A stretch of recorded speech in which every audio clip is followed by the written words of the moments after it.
श्री शिवाय नमस्तुभयम। दोस्तों, जैसा कि आप सभी लोग जानते हैं कि 2 अप्रैल 2026 यानी गुरुवार को पड़ रही है चैत्र मास की पूर्णिमा, व्रत और चिरंजीवी हनुमान जन्मोत्सव। और दोस्तों, यह वह तिथि है जो चैत्र मास में पड़ने वाली सबसे बड़ी तिथि है, क्योंकि यह गुरुवार के दिन पड़ रही है और इसका बहुत ही बड़ा और विशेष महत्व होता है। पूज्य गुरु जी ने कहा है कि अगर कभी भी मौका लग जाए और चैत्र महीने की पूर्णिमा तिथि गुरुवार को पड़ जाए तो आप लोगों को 7 चने की दाल वाला उपाय तो अवश्य ही करना चाहिए। इन दोनों का संयोग बहुत ही कम आता है। इसी के साथ में गुरु अपनी शिव पुराण कथा में बताया है कि इस दिन आपको 7 चने की दाल वाला उपाय तो आपको अवश्य ही करना चाहिए, क्योंकि ऐसा दिन पूरे साल में सिर्फ एक ही बार आता है।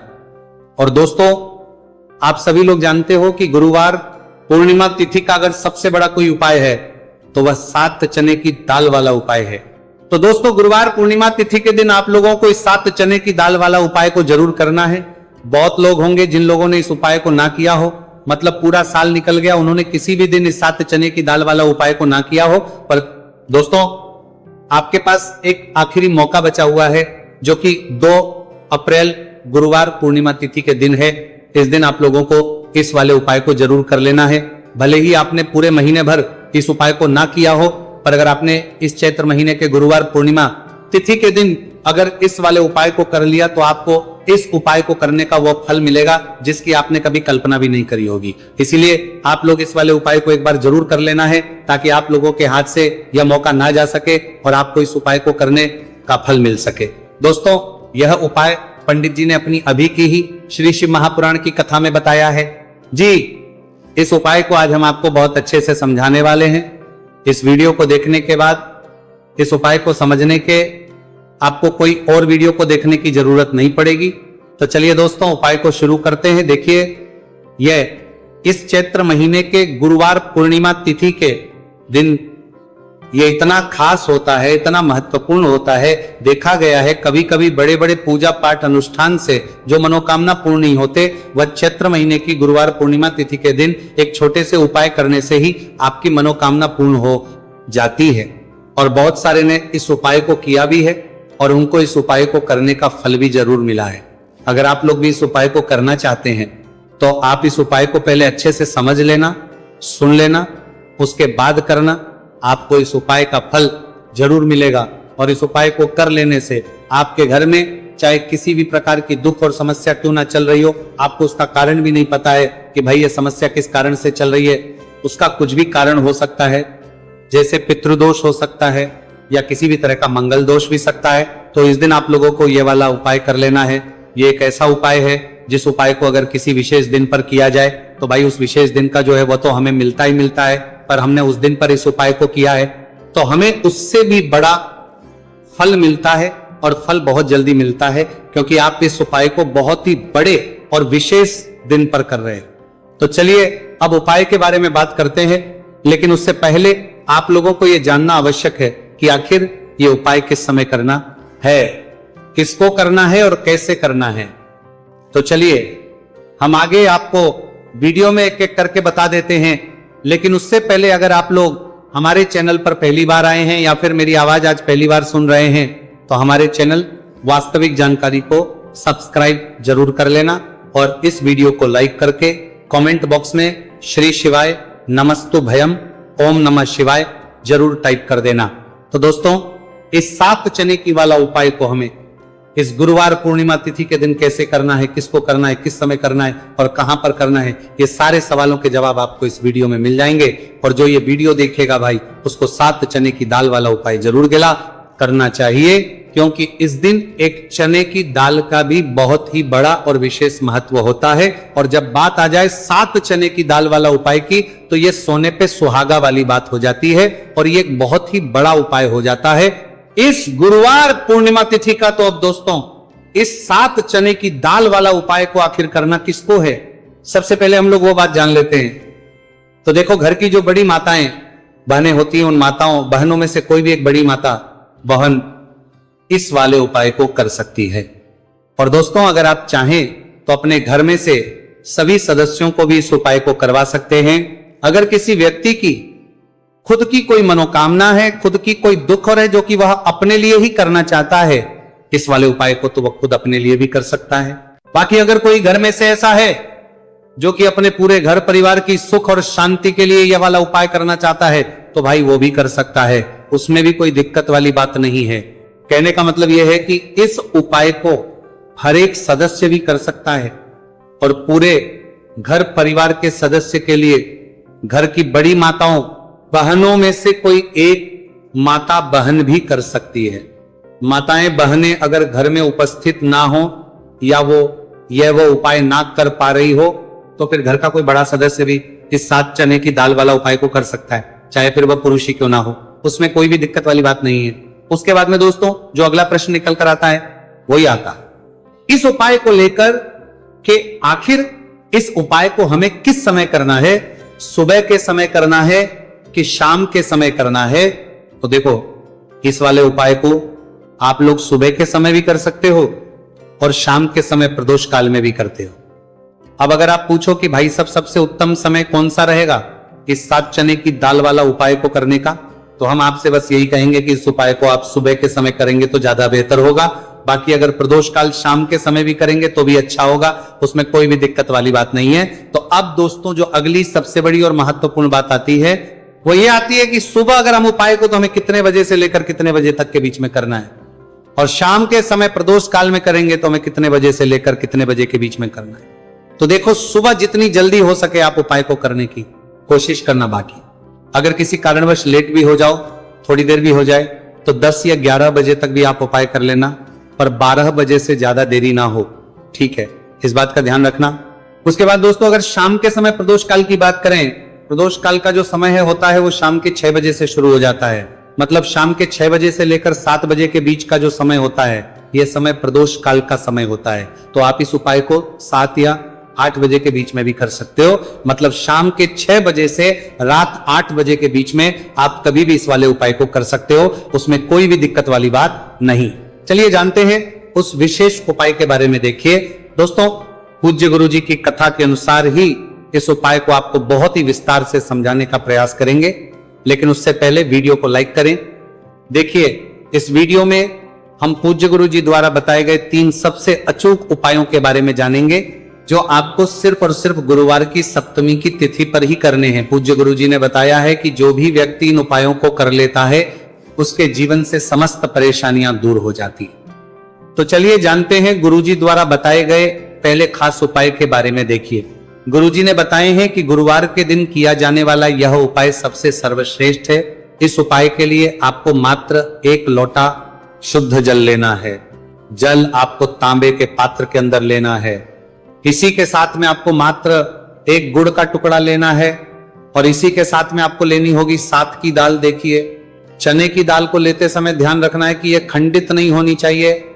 यह चने की दाल जब भी हम गुरुवार के दिन शिवलिंग पर अर्पित करते हैं तो इससे हमारे जीवन के बड़े से बड़े संकट समाप्त होते हैं। अगर हमारे हाथ में धन प्राप्ति की लकीरें नहीं हैं, अगर हमारे जीवन में दुर्भाग्य के अलावा कुछ है ही नहीं, तो गुरुजी ने कहा है कि हम इस व्यासपीठ से आपको यकीन दिलाते हैं कि गुरुवार के दिन जब भी आपकी दाल वाला ये उपाय करते हैं तो इससे महादेव आपके हाथ की लकीरों को भी परिवर्तित कर देते हैं। तो दोस्तों, ये तीनों ही सामग्री लेकर के आपको पहुंच जाना है भगवान शिव के मंदिर में। देखिए, गुरुजी ने बताया है कि इस उपाय को आप सुबह से लेकर के शाम तक किसी भी समय कर सकते हैं।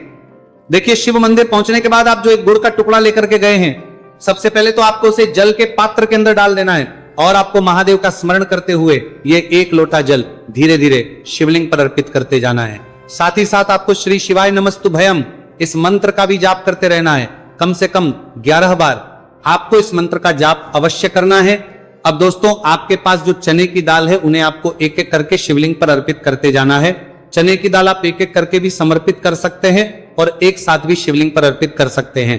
देखिए, चने की दाल को समर्पित करने के बाद आपको बृहस्पति शवर महादेव से प्रार्थना कर लेनी है कि हमारे जीवन में जो भी संकट समस्या चल रही है, हम जो भी कार्य करते हैं उसमें हमें बार बार असफलता मिलती है, रुकावटें, संकट जीवन में लगातार बने हुए हैं, चारों तरफ से सिर्फ और सिर्फ निराशा ही हाथ लग रही है, तो अपने दुर्भाग्य को दूर करने के आपको बृहस्पति शवर महादेव से प्रार्थना कर लेनी।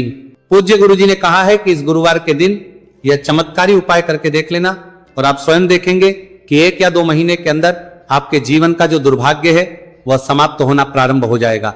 अब दोस्तों हम जान लेते हैं दूसरे विशेष और चमत्कारी उपाय के बारे में। देखिए, इस उपाय के लिए आपको मात्र एक तुलसी जी की लकड़ी लेनी होगी। अगर आपके पास पहले से ही तुलसी जी की लकड़ी है तो उसका उपयोग आप कर सकते हैं, और यदि आपके घर में तुलसी जी का पौधा सूखा हुआ है तो वहां से भी आप तुलसी जी की मात्र एक लकड़ी ले सकते हैं। देखिए, इस उपाय के लिए आपको मात्र एक मिट्टी का दीपक लेना है। इसमें आपको शुद्ध घी का प्रयोग करना है, और इस दीपक के अंदर आपको ये जो तुलसी जी की लकड़ी है इसे रख देना है। इस लकड़ी को आपको पूरा घी के अंदर डुबो देना है, चारों तरफ अच्छे से घी लगा देना है, और आपको इस दीपक के अंदर इस लकड़ी को रख लेना है। देखिए, यदि आपको ऐसा लगता है कि तुलसी जी की जो लकड़ी है वो बहुत ही जल्दी से जल जाती है, तो आपको एक कार्य करना है। आपने जो तुलसी जी की लकड़ी ली है उस पर आपको पूरी पर अच्छे से रुई लपेट देना है, यानी कि कॉटन जो होती है उसे अच्छे से लपेट देना है, जिससे कि ये जो लकड़ी है दिखाई ही ना पड़े। तो इस लकड़ी के ऊपर आपको लपेट लेनी है। अब इसी लकड़ी के ऊपर जो आपने रुई लपेटी है उस पर आपको अच्छे से घी लगा लेना है, और उस दीपक के अंदर आपको इसे डाल देना है। अब देखिए, इस दीपक को आप भगवान विष्णु के वहां पर भी प्रज्वलित कर सकते हैं, या फिर भगवान विष्णु के किसी भी स्वरूप के सामने आप इसे प्रज्वलित करते सकते हैं, या फिर आपके घर में जो माता तुलसी जी का पौधा है वहां पर भी इस दीपक को आप प्रज्वलित कर सकते हैं। पूज्य गुरु जी ने कहा है कि जो भी व्यक्ति इस 2 अप्रैल 2026 गुरुवार की पूर्णिमा तिथि पर यह तुलसी जी की लकड़ी का दीपक प्रज्वलित कर देता है तो उसके जीवन में कभी भी धन संपदा की कमी नहीं होती।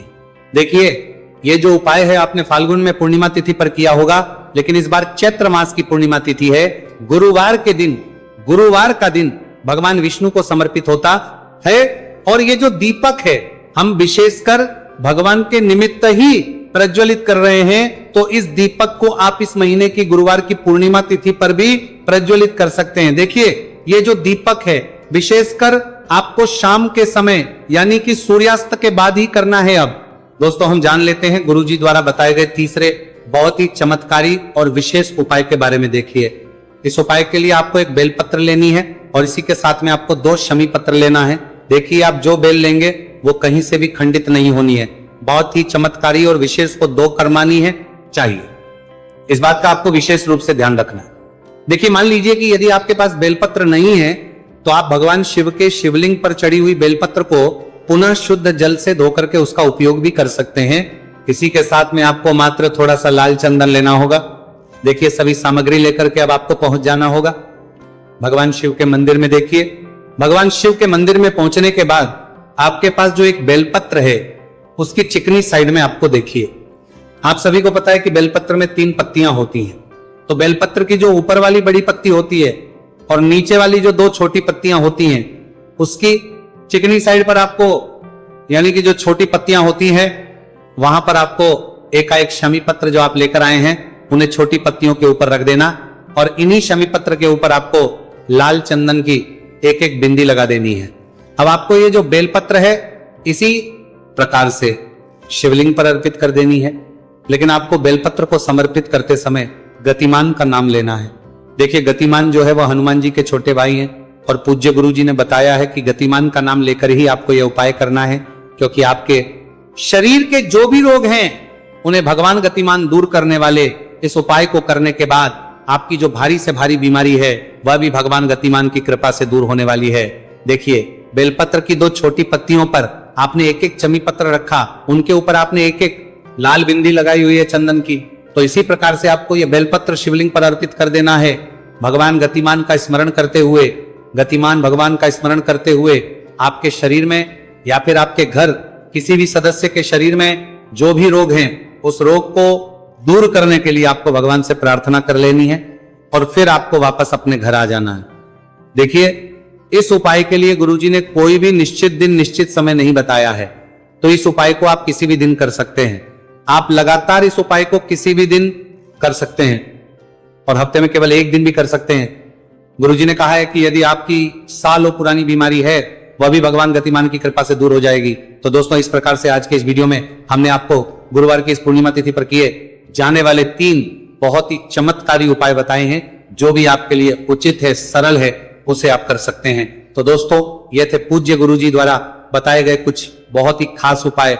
अगर आपको जानकारी अच्छी लगी हो तो वीडियो लाइक करिएगा। मिलते हैं फिर एक नए वीडियो के साथ। श्री शिवाय नमस्तु भयम।